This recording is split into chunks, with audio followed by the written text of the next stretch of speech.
Olá, estamos ao vivo nessa sexta-feira aqui pelo YouTube do Bate-Papo Espírita. Tudo bem com vocês? Pois é, estamos aqui iniciando o nosso programa dessa sexta-feira, hoje, dia 6 de agosto de 2021. Cláudio, boa noite. Boa noite, Emerson e colegas, tudo bom? Pois é, deixa eu passar o link link aqui, a todos. porque a gente tem esse compromisso aqui de Cláudio, boa noite. Passar esse link. Escapa um pouquinho o áudio, mas é isso. Deixa eu passar aqui para o grupo. Está aqui, aliás, para a lista de transmissão. Deixa eu passar aqui para o Cláudio também, para a gente repassar para os nossos amigos, amigas que querem acompanhar aqui o programa conosco. E é hoje com o tema, né, no dia 6 de agosto, com o tema Espíritos. Qual a origem, qual a natureza? A gente fala muito na doutrina espírita e o espírito, lógico, é o tema central, né? Entre tantos temas interessantes, cabe-nos também falar do espírito, né? E Kardec vai fazer essa diferenciação lá na introdução, né? Ele vai explicar como é que vai se colocar a palavra espírito, espiritismo, para que as pessoas que vão ter acesso à obra não se percam, né?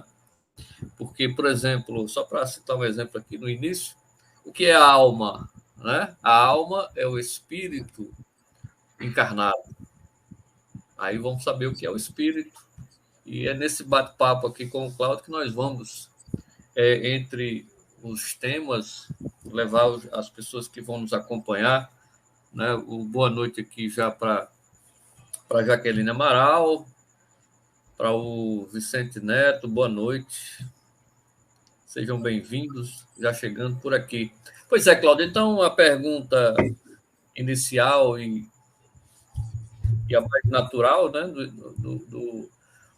para começarmos esse bate-papo espírita, que é espírito, né? Qual a sua origem? Vamos lá, meu irmão. Mais uma vez, meu abraço fraterno a todos que nos acompanham. Gostaria de iniciar dizendo o que a gente sempre gosta de reforçar no nosso bate-papo, que, como o próprio nome do programa sugere, o que norteia a nossa conversa aqui é a descontração e um bate-papo mesmo, uma conversa menos formal, mais informal. E que tudo que nós dissermos aqui, peço a quem nos ouve que não acredite, que estudem, que leiam a codificação, que leiam os livros que nós, ao final, costumamos indicar, né?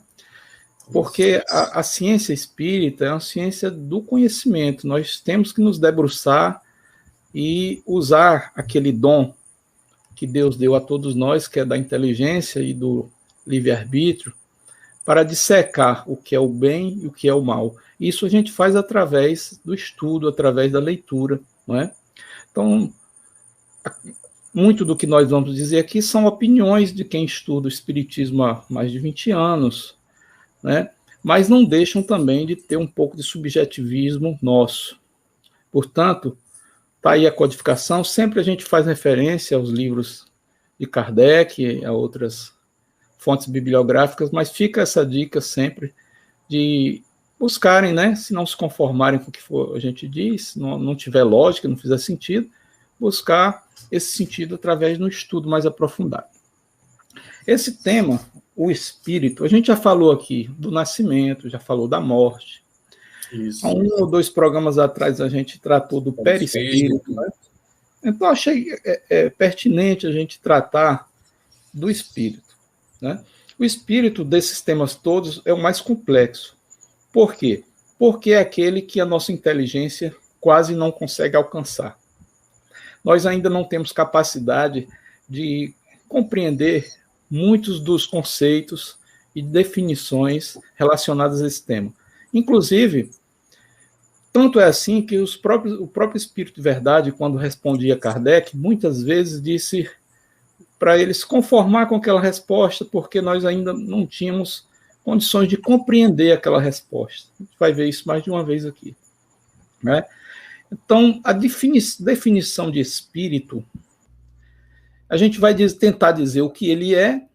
Agora ficou legal o áudio, viu? Ficou ótimo, foi. Esqueci de colocar o fone. Ficou perfeito agora, abafou.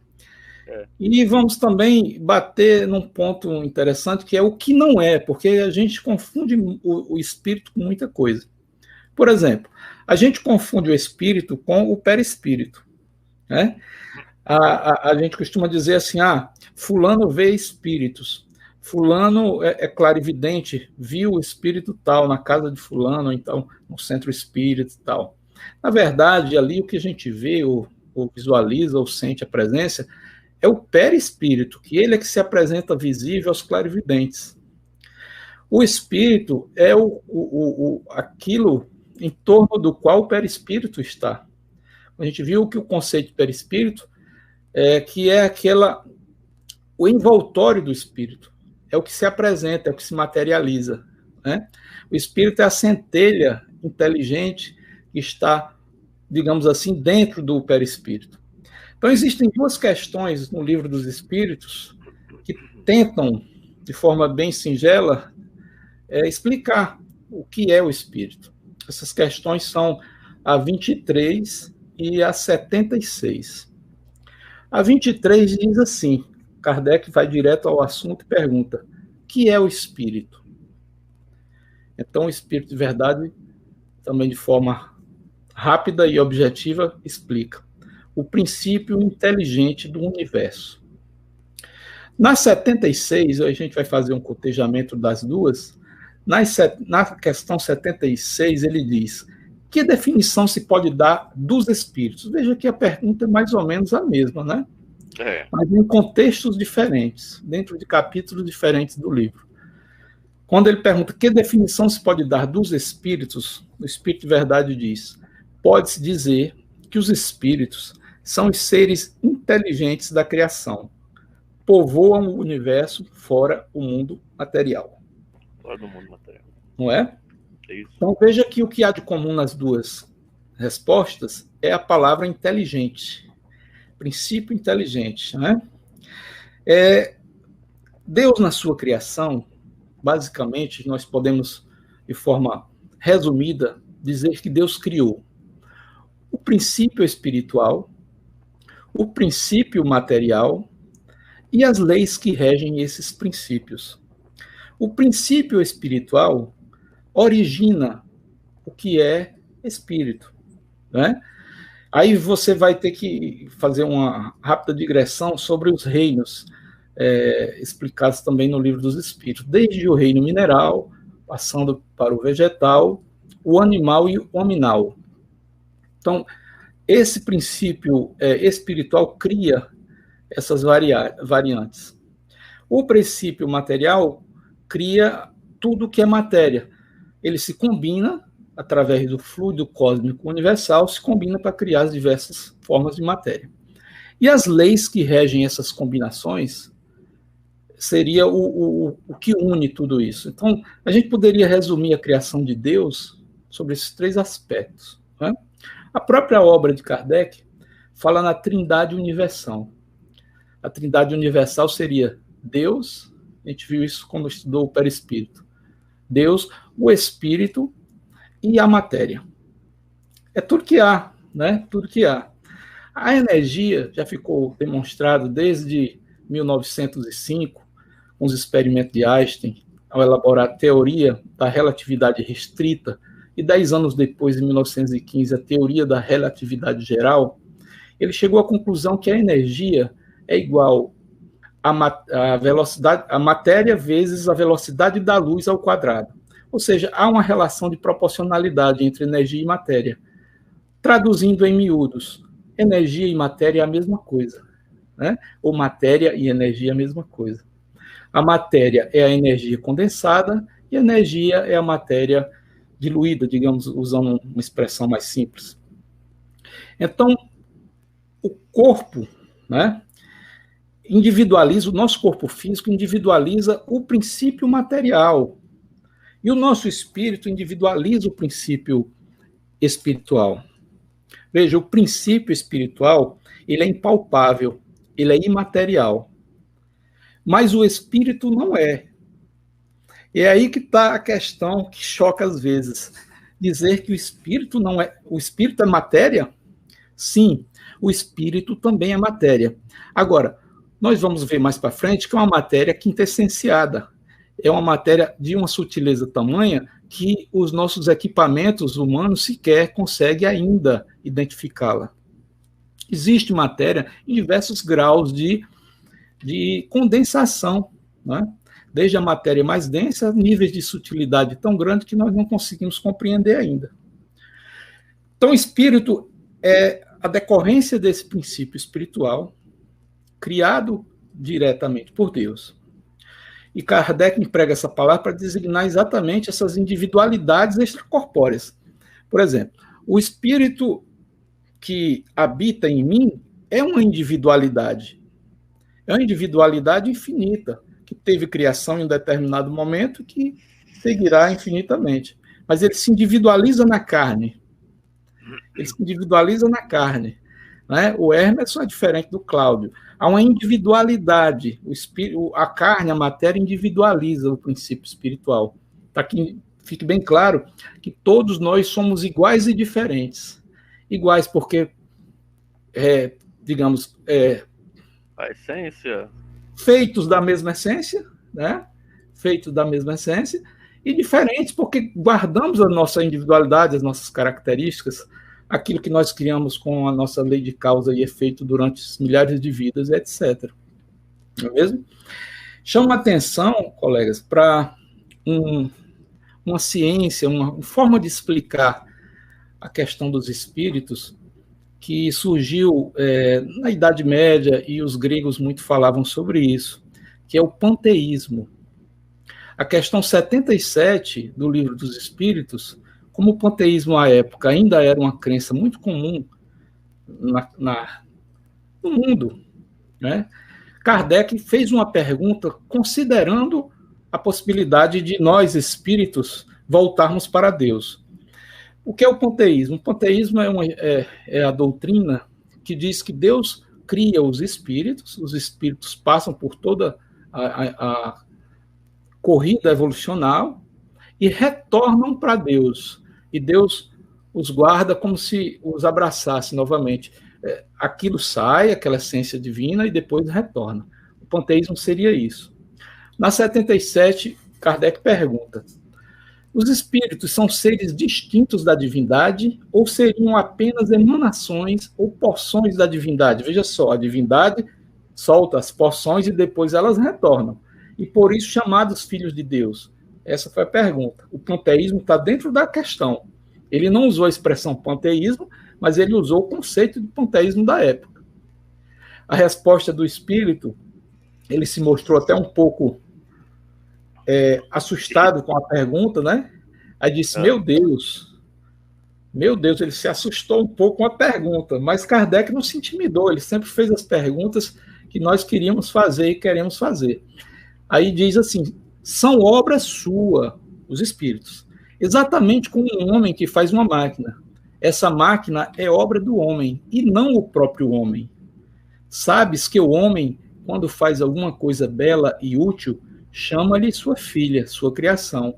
Pois bem, o mesmo se dá com relação a Deus. Somos seus filhos, pois somos obra sua. Então, a matéria-prima é Deus. Deus nos cria. Né? A partir desse princípio espiritual, que é uma das suas essências. As essências são o princípio espiritual, que cria os 4 reinos, e o princípio material, que cria tudo mais. E as leis que regem a forma como esses princípios se proporcionam e se juntam para criar a infinidade de coisas e de espíritos que existem. Então veja que ele afasta o panteísmo. Né? Agora, interessante do panteísmo, e eu concordo que você não tem como retornar, né? Porque o panteísmo ele diz isso, né? Que seríamos extraídos de Deus e voltaríamos para Ele, não é isso? Exatamente. A diferença é essa. Agora, é interessante que essa essência que falamos, nós somos essencialmente iguais como espíritos, mas essa essência ela é perfeita, né? Perfeita, como tudo que vem de Deus é perfeito. Exatamente. Agora, quando você joga a individualidade, aí começa a imperfeição, não é isso? Exato, porque a individualidade exige que nós nos materializemos. Mas não é uma imperfeição, não é a imperfeição de Deus. Não, é uma imperfeição decorrente da nossa encarnação, da nossa fisicalidade, da nossa condição de materialização, né? É isso mesmo. Então, a gente viu na conversa do perispírito que existem veículos de manifestação. A consciência, o espírito, se manifesta através de veículos. O espírito, por si só, ele precisa dessa materialização para se manifestar. É aí que está a grande questão que os céticos e os materialistas não conseguem compreender. Como é que algo imaterial cria algo material? Né? Como é que Deus se manifesta através de nós? Nós somos a sua manifestação física, na medida em que somos da sua mesma essência. Né? Então, o que é grande paradoxo é esse: como é que o imaterial dá origem ao material? Como é algo que, aspas, não existe fisicamente, né? Pare algo que existe fisicamente. Essa filosofia que é incompreendida por muitos. Né?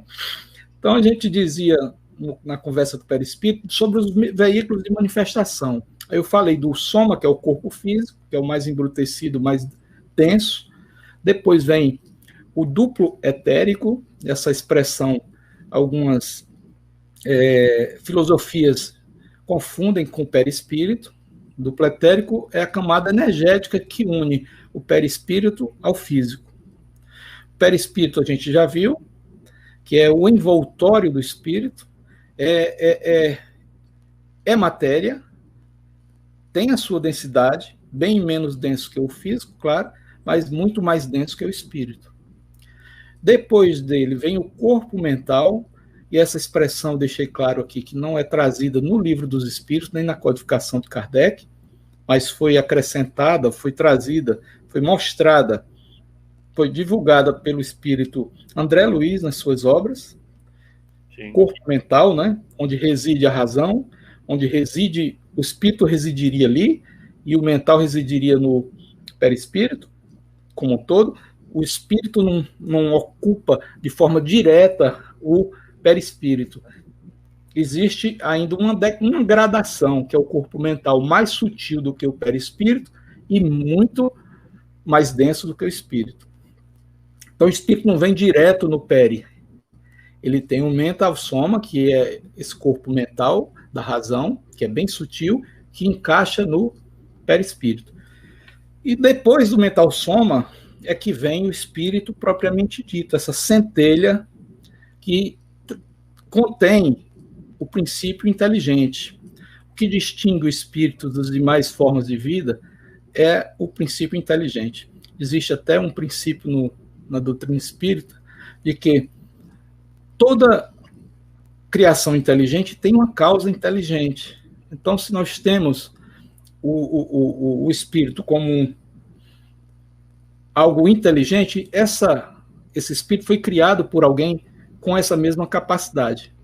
No caso, Deus, que é a inteligência suprema, não é? Então, eu costumo até fazer uma analogia com esses veículos de manifestação do espírito, como o camarada que carrega uma carreta, dirige uma carreta. Ele dirige uma daquelas cegonhas, né? Aí ele vai dirigindo a cegonha, e dentro da cegonha é um caminhão-baú e tem uma Ferrari ali dentro. Ele vai deixar essa Ferrari em algum lugar. Aí ele vai dirigindo o caminhão, e de repente o caminhão dá o prego. Ele para o caminhão deu prego.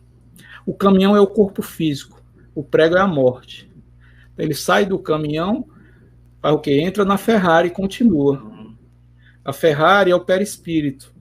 Ele, como é bem menos denso, nossos sentidos se multiplicam. A gente tem visão em 360 graus, a gente ouve, a gente pode estar em mais de um lugar. Então, uma série de qualidades que o físico não tem por causa da densidade.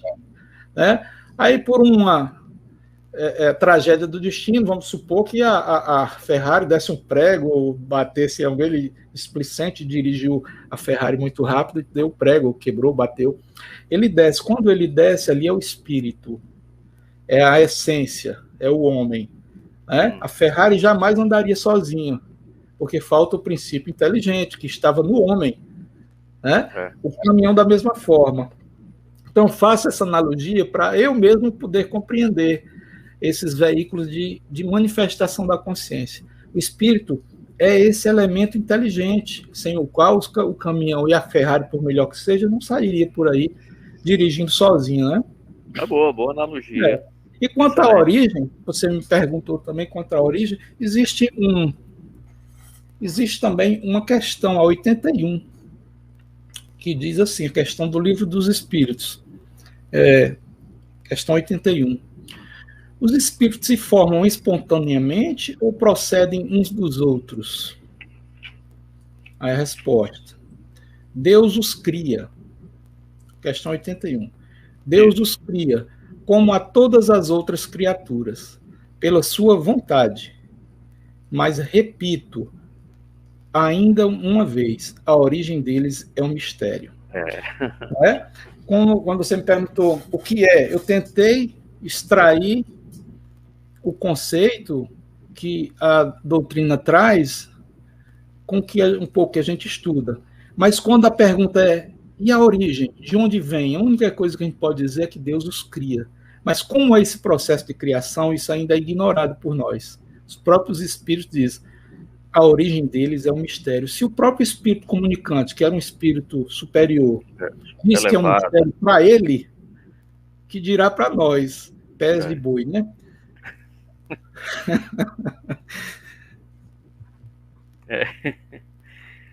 É verdade, viu, Paulo? Bom, vamos continuando com o nosso bate-papo. Mas, assim, pelo menos a gente tem a noção do que é composto, o espírito. Você falou aí energia, matéria, enfim, podemos atribuir o que ao espírito? Bem, do que é composto, então, o espírito? Qual é a sua natureza, né? Tem uma passagem de João 3, 5, que Jesus disse, em verdade, te asseguro, quem não nascer da água e do espírito não pode entrar no reino de Deus. O que é nascido da carne é carne, mas o que é nasce do espírito é espírito. A significar o quê? A água que ele se refere aqui é a matéria. É matéria, né? E o espírito é o espírito, é o princípio espiritual. Então, ele faz essa distinção de que a matéria não gera o espírito, nem o espírito gera a matéria. A mãe gera um filho, ela gerou a biologia do filho, ela e o marido, o companheiro, geraram a biologia, a genética do filho. Mas o espírito que habita ali, não foi ela que criou, porque o espírito vem do espírito. E o espírito primário que cria o espírito é Deus. Né? Quem deflagra esse processo de criação é Deus. E ele é infinito. O incriado é o próprio Deus. Deus é incriado. Deus é o absoluto. Né? Por mais que a gente conceitue, a gente vai ficar filosofando muito tempo sobre isso. Mas Deus é incriado. O espírito não. O espírito, em um momento específico, ele é criado, deflagrado essa criação. Mas quem cria o espírito é o espírito. Então, às vezes, a gente vê, eu já dei exemplos aqui, de dois gêmeos idênticos. E um tem uma personalidade totalmente diferente da outra. Aí se pergunta, ora, foram criados dentro da mesma realidade sociocultural. Frequentaram a mesma escola, foram para o mesmo professor, têm os mesmos pais, a biologia é idêntica, a genética é quase 100% igual. que houve? Né? O que houve, por quê? A resposta é que a origem da carne é a carne, a origem do espírito é o espírito. Ali existem duas individualidades, dois espíritos distintos, né? Totalmente diferentes. Às vezes um camarada é obrigado a nascer conjugado com o outro para resolver questões kármicas de séculos e séculos de problemas. E aí ele se juntando ali, a natureza quase que o obriga a conviver com aquele carrasco, com aquela pessoa que o fez mal, para ir se ajustando. Então isso tudo é misericórdia de Deus, misericórdia da divindade, né? Que a gente às vezes ignora e não entende. Mas por que? Ora, seria muito estranho se fosse tudo igual também, né? Aí eles falariam na mesma hora, iam querer a mesma coisa, né? A gente vê casos de gêmeos que um adoece e o outro também. Mas geralmente isso é por causa do contato um com o outro, eles contaminam um ao outro, né? Eu tenho gêmeos e sei como é. Mas os meus, por exemplo, são totalmente diferentes um do outro. As personalidades totalmente diferentes. São dois espíritos, individualidades milenares bem diferentes. A carne gera carne, o espírito gera o espírito. A questão 82, você estava com a 81 aberta aí, não era?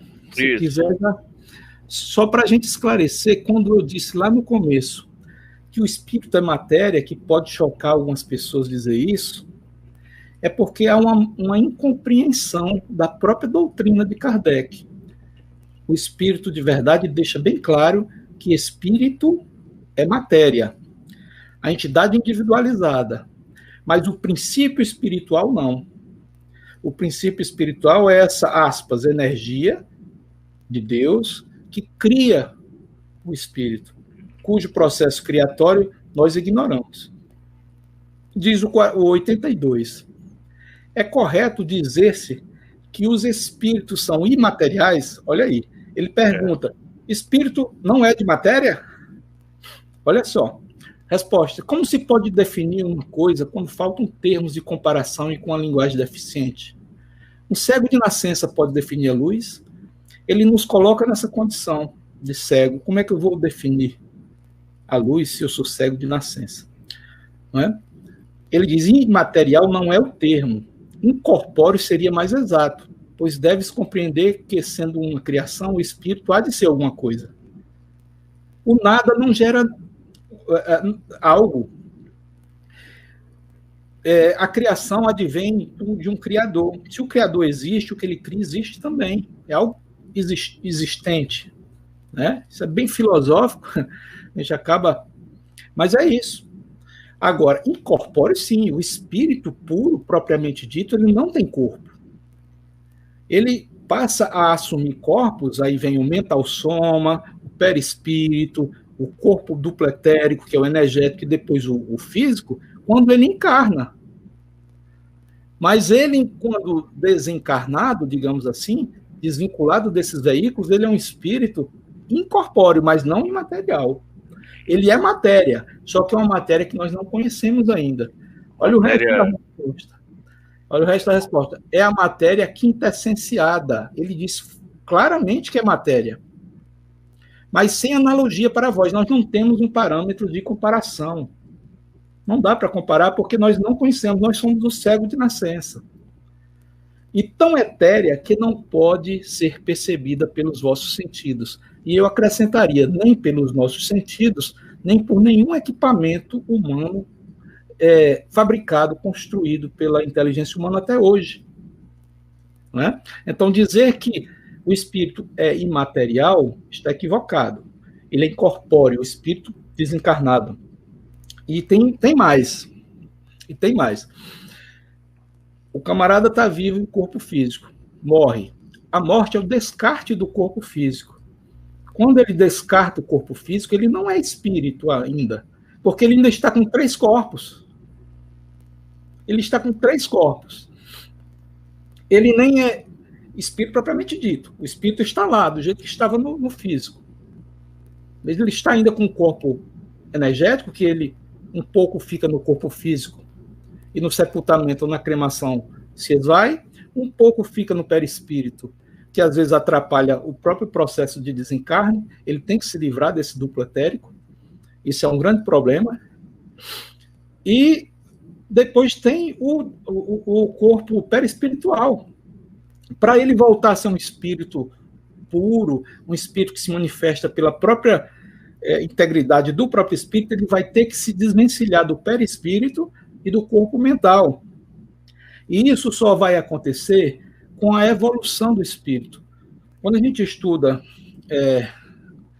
os tipos de espírito, né, nós vimos que tem os mais densos, os primitivos, né, que vai até os espíritos puros. Esses espíritos puros não se manifestam através de corpos. Eles se desvencilharam de todos esses corpos. Certo? Então, nós, no nosso equipamento humano, jamais teremos contato com o espírito.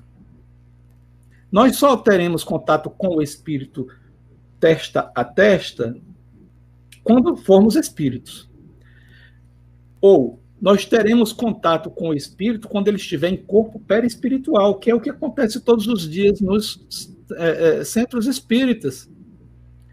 Os centros espíritas, um clarividente, quando vê o espírito, ele não vê o espírito, ele não tem equipamento para isso ainda, ninguém tem.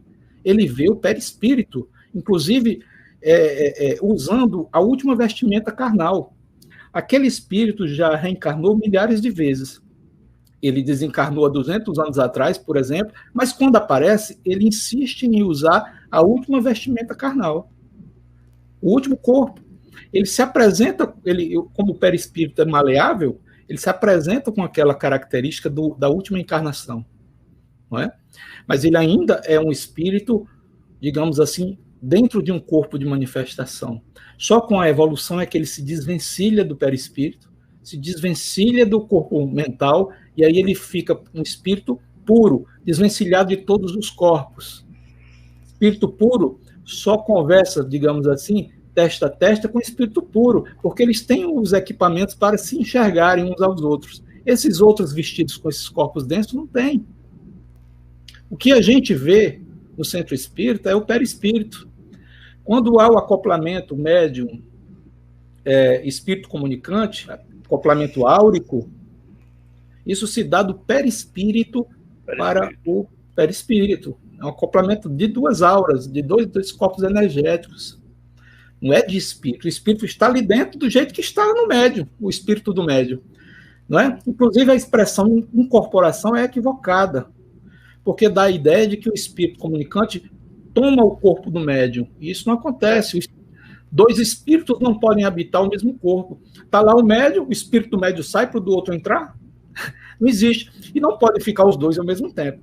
O que acontece é uma influência energética do espírito comunicante no perispírito do médium, que está em estado de transe, em estado alterado de consciência, onde esse duplo energético dele se solta. O duplo energético do médium é um pouco mais solto do que o nosso, essa é a diferença do médium para um não médium. Todos somos médium em maior ou menor grau, mas uns são ostensivos, essa mediunidade que a gente chama propriamente dita, aquelas que a gente vê nas sessões de desobsessão, nos centros espíritas. Esses médiums têm esse corpo energético um pouco mais solto. Sim. Quando ele está um pouco mais solto, os espíritos se aproximam e há uma sensibilização dessa região e o médium sensitivo percebe. E o que é educar a mediunidade? É ir percebendo essas interferências e, por exemplo, identificando. Quando eu sinto um arrepio desse lado esquerdo, sei que é uma entidade comunicante. O médium é que vai descobrir, porque para uns é do lado direito, para outros é no coronário, para outros é no frontal, para outros enfim, tem a sinalética para cada um. Não é igual, não tem uma cartilha, olha, se arrepiar do lado direito, a entidade comunicante doentio. Não existe isso. Né? Então, cada um tem essa soltura energética, cada médium, e os espíritos percebem isso, porque isso fica perceptível no plano espiritual, e eles se aproveitam para tentar se comunicar. Por isso, os médiuns que não administram bem isso são um pouco, digamos, perturbados desde a infância, porque não sabem o que é que está acontecendo, não compreendem muito bem o que é que está se passando. Mas à medida que educam, e aí educam não é uma expressão crítica, mas é uma expressão de que estudam e passam a compreender aquele fenômeno, aí eles, então é isso, aí já começa a dar um encaminhamento correto para aquelas manifestações, não é? Então, veja, Agora, espíritos são matéria, só que é uma matéria que nós não conhecemos ainda. O que não é matéria é o princípio espiritual. Esse DNA, digamos assim, que cria o espírito, que injeta nele a inteligência divina. Pois não, Emerson? Só mandar um abraço para a Dilma. Ela colocou aqui o corpo espiritual que modela o corpo físico e o corpo físico que representa o corpo espiritual constitui a obra de séculos numerosos, pacientemente elaborada em duas esferas diferentes Perfeito. da vida. Aí depois Perfeito, ela coloca água solvente universal e espírito energia quintessenciada. Será que o evangelho não se refere a essa matéria? A matéria água. É bom. Deixa eu tentar entender. Água solvente universal e espírito, energia quintessenciada. Será que o evangelho não se refere a essa matéria? Acredito que não. É uma matéria, como a própria questão 82 diz, que nós ainda não temos condição de identificá-la, de medi-la, de ponderá-la. Se fosse a água, como desde aquele tempo essa matéria a água já era conhecido seus estados e era trabalhado bem com isso, ele não teria dito isso, né? Então, acredito que não. É uma matéria realmente desconhecida.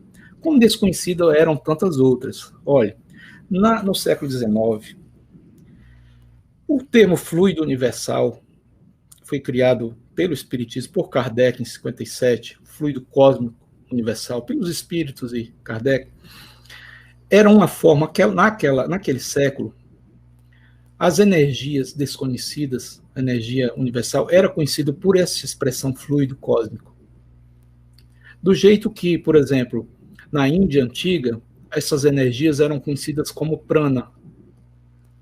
Do jeito que na China antiga, essas energias eram conhecidas como Chi, e no Japão como Ki. E assim vai.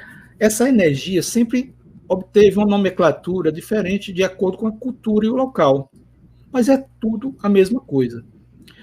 Modernamente, a ciência tem desmantelado e mostrado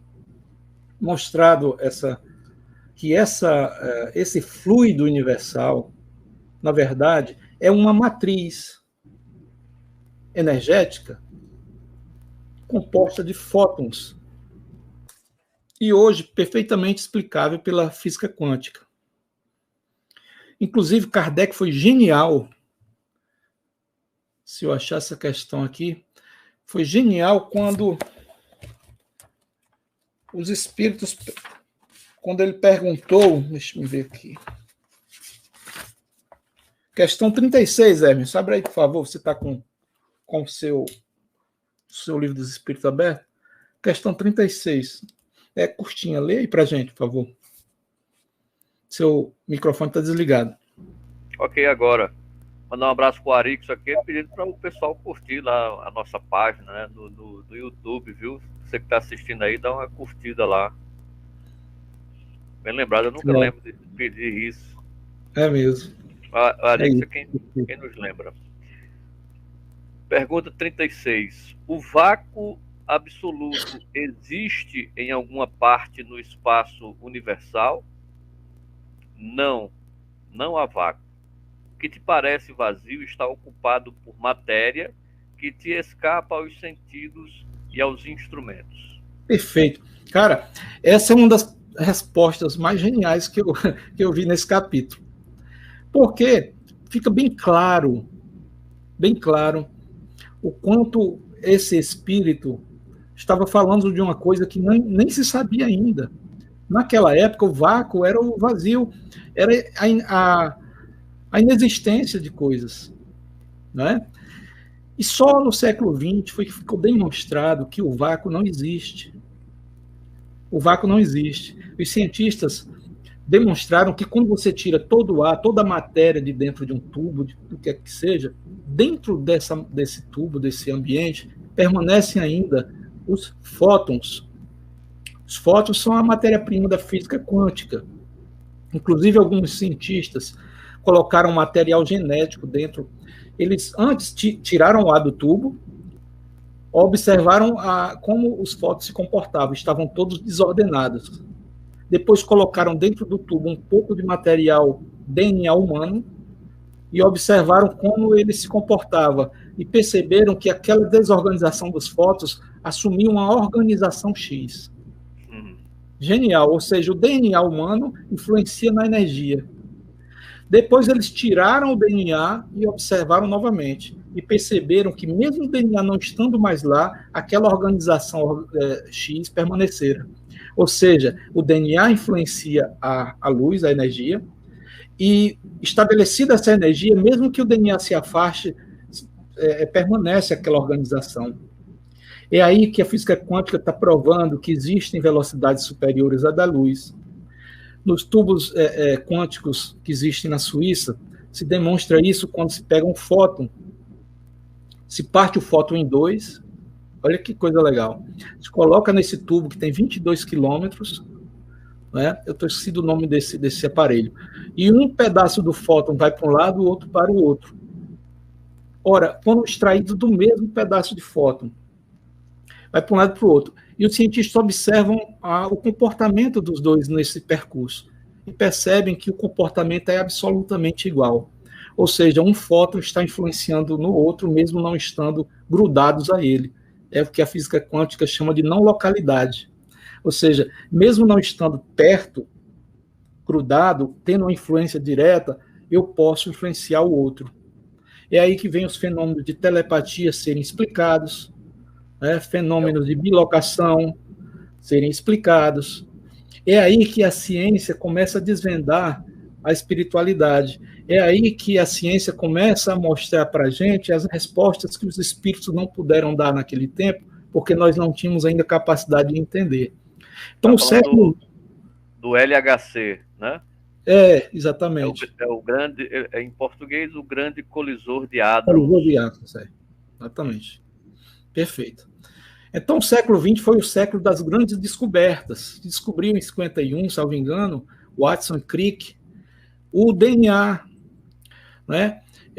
Descobriu a física quântica, com Einstein, depois com Bohr, mais à frente. Enfim, muitas descobertas. Mas não se sabiam qual era a implicação daquilo nas nossas vidas, do ponto de vista espiritual. A minha leitura é que o século XXI vai trazer isso. O século XX descobriu muita coisa, e o século XXI nós vamos aperfeiçoar e começar a explicar essas coisas que até então a gente ignorava. Como, por exemplo, a telepatia, fenômenos premonitórios, fenômenos mediúnicos, né? Anímicos, etc. Tanta coisa que a gente atribuía muitas vezes a loucura, né? Quantos e quantos não foram internados, presos, mortos, queimados, porque tinham essas atribuições mediúnicas em momentos que aquilo era absolutamente vedado. Então, colegas, veja que interessante essa questão da matéria e da energia, né? Emmanuel, no livro Roteiro, em 1952, disse, aspas, em seus múltiplos estados, a matéria é força coagulada dentro de extensas faixas dinâmicas. Viu? É aquela ideia de Einstein, de que matéria e energia são a mesma coisa em formatos diferentes, em apresentações diferentes, né? Vamos lá. O espírito, ele existe desde sempre ou ele é criado em algum momento? Como é o processo? Como é que seria esse processo de criação do espírito, apesar da gente ter pouca informação depois daquela resposta, né? Como o processo de criação a gente não sabe. E acredito que vamos ficar sem saber por algum tempo ainda. Mas, quando o Espírito diz que nós não temos capacidade de saber, ele não quis dizer que nós nunca vamos saber. Isso. Ele só quis dizer que essa revelação ainda não é o momento. E a resposta que nós temos é que somos criados simples e ignorantes, né? E na sua origem. mas que estamos sujeitos a um processo de evolução que nos elevará à condição de cristos planetários, por exemplo. Não é? E não vamos parar, porque a evolução é infinita. Mas o processo de criação ainda não compreendemos, mas vamos compreender um dia. Espiritismo é ciência. Ciência não para. A ciência todo dia se renova, se explica, revoga muitas vezes a ideia anterior, se aperfeiçoa. Isso é espiritismo. Inclusive, tem algumas questões no Livro dos Espíritos. Esse assunto ele é muito extenso, né? A gente está pegando aqui só o básico, porque eu li algumas questões e de que, inclusive, espíritos eles são utilizados em alguns trabalhos, né? Dentro da própria, digamos, na dinâmica da Terra, nessa questão da natureza, na questão dos efeitos naturais, eles são utilizados também. Foi interessante isso, e depois a gente pode até trazer num próximo programa, né, Cláudio? Esse aproveitamento do espírito em muitas tarefas do trabalho, nessa continuação, por exemplo, da criação, da formação da Terra com o sistema solar, né? Então, o espírito também tem uma participação muito grande. Espíritos superiores e espíritos, digamos assim, no início da sua existência, talvez. Sim, os espíritos, quanto mais superiores, mais trabalham. Não existe espírito superior descansando ao lado do Pai, em um trono, acudido por vários anjos, vendo o tempo passar, né? Vendo o tempo passar. Quanto maior a capacidade evolutiva do espírito, mais atribuições, Emerson. Mais atribuições. Não é? Veja bem, você pega, eu não sei se já dei esse exemplo, você pega um Steve Jobs, ele tem uma empresa com milhares de funcionários, né? Steve Jobs já desencarnou, mas pegamos o sucessor dele. Ele é o cara que mais trabalha na empresa. O camarada desse não tem condição nem de dormir. Não é? Ele é o superior maior da empresa? Mas isso não quer dizer que ele está em casa descansando, não. Se ele fizer isso por 2 dias, ele quebra. Ele vai à falência. É o que trabalha mais, porque ele tem que organizar todo aquele organograma de logística, de tudo, as ideias partem dele. Então, só são atribuições diferentes daquele rapaz que está lá no fim da linha, montando o telefone celular ou o computador. Sim. Né? Todos têm uma importância nesse mecanismo máximo, claro. Todos têm. Mas os que têm mais capacidade, aí eu estou fazendo só uma analogia, desempenham funções com mais atribuições, não é? Com mais atribuições. Então é assim mais ou menos, os espíritos superiores trabalham incessantemente. Um Cristo, seja um Cristo da Terra ou de qualquer outro planeta, são espíritos que trabalham constantemente, sempre trabalharam, muito antes, inclusive, de encarnarem, não é? Desde a criação do planeta. Inclusive, a criação do planeta foi patrocinada, exercida, efetivada com a participação desse Cristo, não é? Então, dizer que ele é desde sempre, o Espírito é desde sempre, seria assimilá-lo a Deus. O que é desde sempre, o que é um incriado, é Deus. Tudo depois de Deus é criação sua. Tudo. Inclusive, alguns cientistas, esse mesmo que eu acabei de citar em outro livro, ele traz uma ideia muito interessante. Segundo ele, Deus cria com o pensamento. O pensamento de Deus se materializa na sua criação. E é interessante, ele traz a seguinte questão. Se Deus é a origem de tudo, para que ele pudesse criar algo, ele teria que, se fosse uma criação como a nossa, por exemplo, para eu construir uma casa, eu tenho que comprar tijolos, cimento, areia e encostar esse material. Mas Deus não para criar um homem, ele não iria encostar ossos e carne e tal. Porque se ele fizesse isso, esse homem não seria um ser original, uma criatura original de Deus. Ele seria uma criatura derivada de outros materiais, e esses materiais derivados de outros materiais. Então, o todo cria através do pensamento. Seria também atrelada à quântica, à física quântica, que diz que a escolha, o pensamento, é quem diz onde o elétron está dentro daquela teoria das fendas. É bem interessante. Claro que eu estou trazendo isso só para a gente refletir e procurar, né, estudar mais ainda. E bem rapidinho. Deus continua criando ainda espíritos? A criação de Deus é infinita. Ele cria sempre. O espírito, ele tem um momento inicial, um deflagrador, um start. Deus não tem. A diferença básica a diferença gritante é primordial, né? Primordial. Deus é incriado. O espírito é criatura.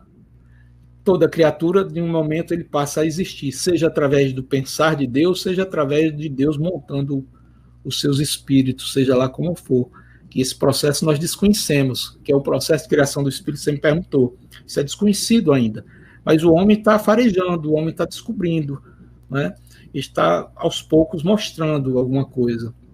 Agora, a questão 78 diz assim: os espíritos tiveram princípio ou existem como Deus de toda a eternidade? Veja só, se eles existissem de toda a eternidade, eles não seriam espíritos, não seriam criaturas, seriam o próprio Deus. Exato. Aí bota outra cacetada no panteísmo, né? Diz assim, se não tivessem tido princípio, seriam iguais a Deus, ao passo que são criação sua e se acham submetidos à sua vontade. Deus existe de toda a eternidade, é incontestável. Quanto, porém, ao modo como ele nos criou, não sabemos, é aquilo que a gente acabou de dizer. Exato. A forma, o processo, ninguém conhece. Podes dizer que não tivemos princípio, se por isso entenderdes que, sendo eterno, Deus há de ter criado incessantemente. Mas quando e como ele criou, cada um de nós, eu te repito, ninguém o sabe, eis o mistério. É o mistério, né? Então, diz o Bhagavad Gita, esse livro que é um trecho do epopeia hindu, Bhagavad Gita. Isso aqui é um interpretado, que o próprio Raul Seixas, em uma de suas canções, plagiou um pedacinho lá do que disse o Deus, em que ele descreve o que é a divindade. Ele diz, Deus é o princípio, o meio e o fim. Essa expressão é tirada desse livro, literalmente, né? Ele é o único de todo sempre, ele é eterno, posto não ser criado. O espírito é imortal, uma vez que criado e não tem fim. Nós somos imortais, mas eterno só Deus. Nós não temos fim nessa escala evolutiva. E isso é outra coisa difícil da gente compreender. O próprio Kardec pergunta, como assim? Como algo que começa não termina? Aí leva outra cipuada do espírito. Se coloca no seu lugar, você não tem capacidade de... Então, o espírito tem fim? Pois é. A gente acabou respondendo que não, né? Deus não descansa. Aquela história lá do Gênesis, de que Deus criou tudo e ao sétimo dia descansou, aquilo é uma alegoria, né? Aquilo é uma alegoria. Deus não descansa, os espíritos superiores também não descansam. Deus cria o tempo todo. Deus é um criador constante, né? O artigo para nós fala um pouco sobre essa questão. 83. 83? Deixa eu ver aqui.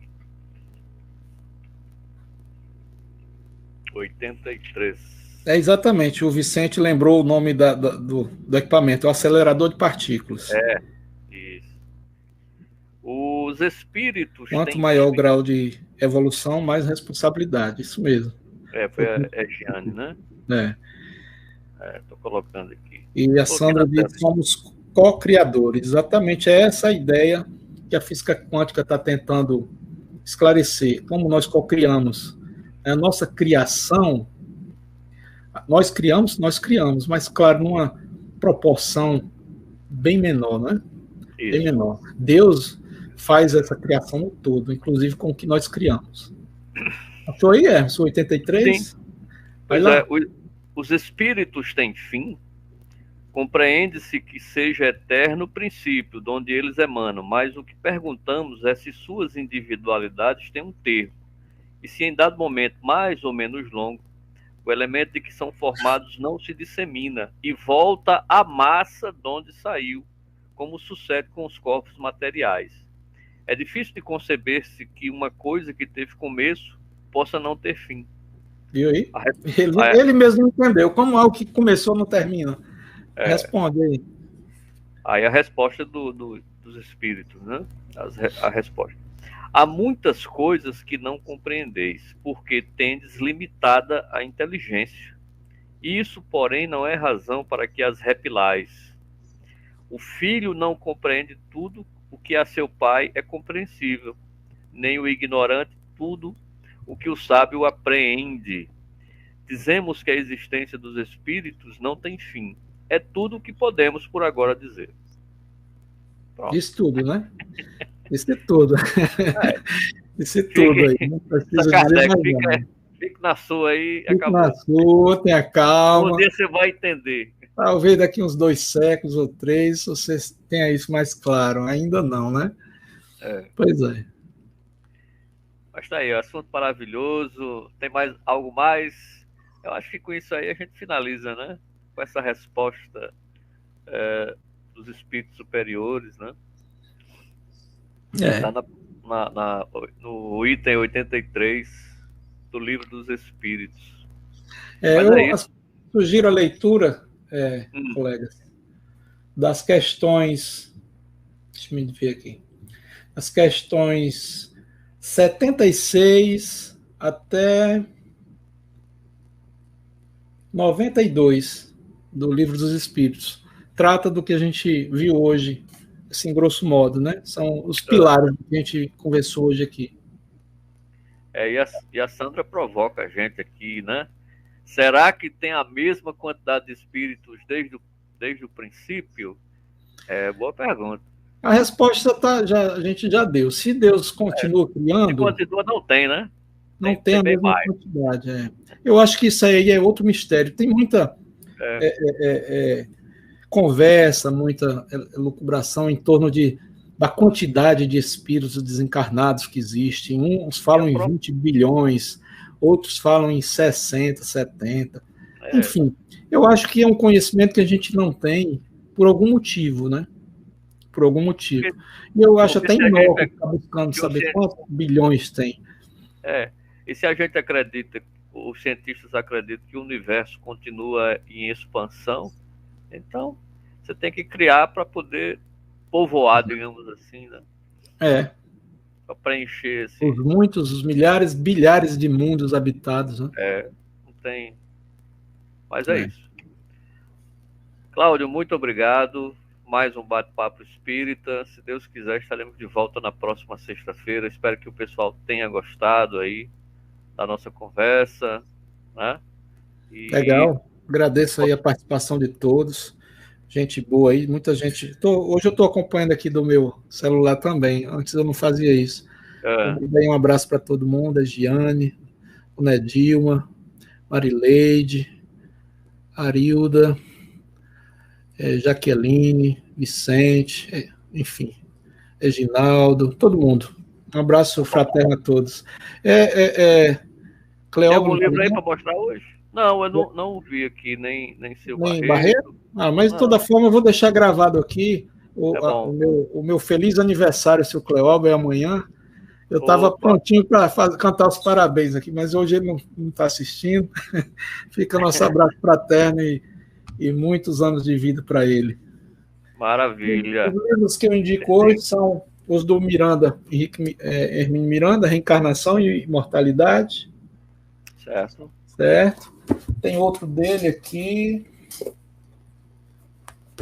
Sobrevivência e Comunicabilidade dos Espíritos, do mesmo autor. E eu, como sempre mostro, do Ramatiz, do Hercílio Mais, A Missão do Espiritismo. Muito legal, muito bom esse livro, viu? Fácil de ler. E as obras clássicas, né? A gente não pode deixar de ler. Claro, claro. Tá. Pessoal, boa noite. Boa noite, Fique pessoal. com Deus e até a próxima sexta. Assim seja. Assim seja.